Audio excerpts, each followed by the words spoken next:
السلام علیکم جی، دس از می لائبہ اور لائبہ کی شارٹ میں آپ کا ویلکم ہے۔ آج میں آپ کو ایک ایسی عورت کی کہانی سنانے والی ہوں جو کہ کالے علم اور جادو ٹونے پہ بہت یقین کیا کرتی۔ اسے کوئی بھی خواہش پوری کروانی ہوتی تو وہ جادو کر کے پوری کر لیتی۔ ایک بار اسے ایک آدمی سے محبت ہوئی جو کہ نمازی تھا اور بہت دیندار اور نیک آدمی تھا۔ اسے اس آدمی سے اتنی محبت ہو گئی کہ اس نے بہت سارے جادو کروائے لیکن وہ پھر بھی اس کو حاصل نہ ہوا۔ وہ بہت پریشان تھی۔ ایک بار اس نے سوچا کہ کیوں نہ میں اس آدمی سے خود بات کروں اور اسے اپنی محبت کا یقین دلاؤں، اور وہ عورت خوبصورت بھی بہت زیادہ تھی۔ اس نے کہا کیا پتہ یہ میری خوبصورتی دیکھ کے متاثر ہو جائے۔ وہ اس آدمی سے ملنے جا رہی تھی کہ راستے میں اسے ایک بوڑھا شخص ملا۔ اس نے کہا کہاں جا رہی ہو بیٹی؟ اس نے کہا میں اس آدمی سے ملنا چاہتی ہوں۔ اس نے کہا مجھ سے بات کرو، میں اس کا والد ہوں۔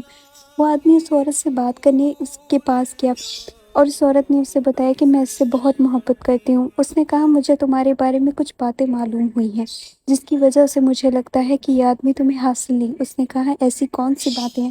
اس نے کہا میں نے سنا ہے کہ تم کالے علم پہ یقین رکھتی ہو اور جادو ٹونا کرواتی ہو۔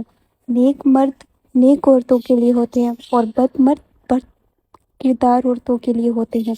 اس نے کہا ہاں یہ سب کچھ سچ ہے مگر میں اس کے بغیر رہ نہیں سکتی۔ اگر آپ کہیں گے تو میں یہ سب کچھ چھوڑ سکتی ہوں۔ اس آدمی نے کہا ٹھیک ہے، تم اللہ تعالیٰ سے دعا کرو اور اس آدمی کو مانگو۔ اس عورت نے ایسا ہی کیا۔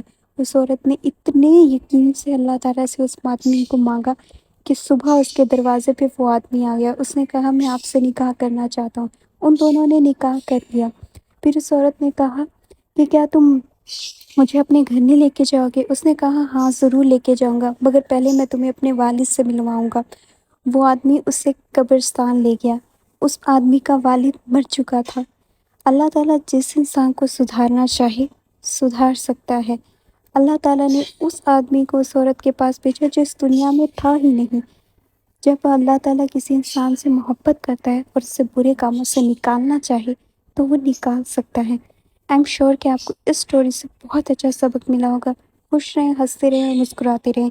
جتنا یقین آپ پیروں اور باباؤں پر یقین کرتے ہیں اس سے بڑھ کے اللہ تعالیٰ سے دعا مانگتے وقت کریں تو مجھے یقین ہے کہ آپ کی ہر دعا قبول ہوگی اور کسی پیر کسی بابا کے پاس جانے کی ضرورت نہیں پڑے گی۔ اللہ حافظ اور بہت خوش رہیں۔